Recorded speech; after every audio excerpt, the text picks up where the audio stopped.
Just how reckless is the love of Jesus, the great shepherd that is willing to sacrifice his life for his own sheep because he knows his own flock. The shepherd who has the choice of saving himself, but rather give himself up for the gain of his sheep. You know, there is something so unique and great about Jesus. That is his love for humanity. It is not general, but he loves us all individually. The words that God said to Prophet Jeremiah is also applicable for us. Before I formed you in the womb, I knew you. Before you were born, I consecrated you. In the gospel, the hired man ran away from the sheep because they were of no value to him. But for Jesus, the good shepherd, we sheep are like treasure. And just as one would care for his treasure, Jesus cares for us. He is concerned with every area of our life.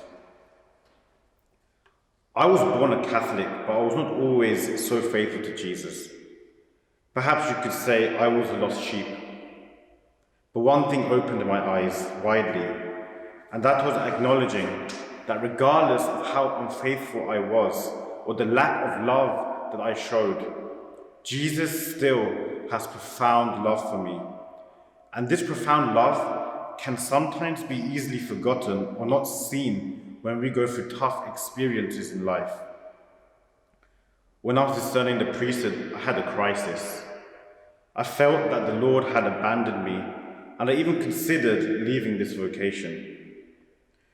And so one day I decided to tell my mum all that I was going through, desperate for an answer.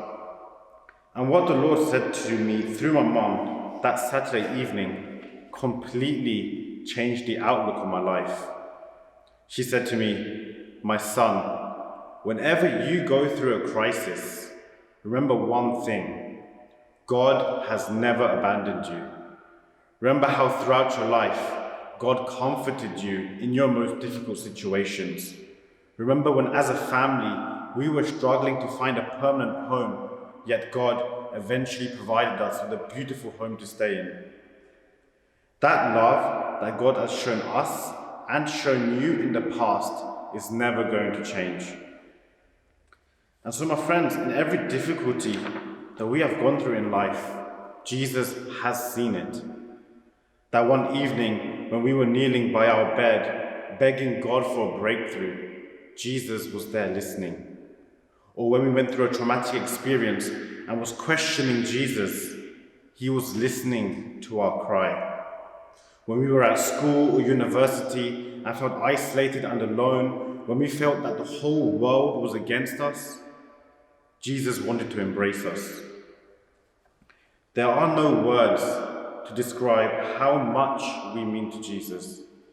We truly are, like John says in the second reading, God's children, a title we receive from the day we are conceived. St. Paul's letter to the Ephesians reminds us that we are to be imitators of Christ. So if Christ, the Good Shepherd, is willing to lay down his life for his sheep, how are we supposed to imitate that? We lay down our lives for others through the sacrifices that we make for each other.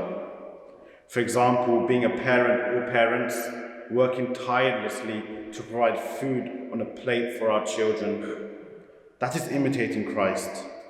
Or when we have seen someone going through a troubling situation and provide comfort for them, that is imitating Christ. Or when we stand up for the weak, the vulnerable, supporting them to the best we can, that is imitating Christ. My friends, these words that Jesus had said to disciples also applies to us. Love one another as I have loved you.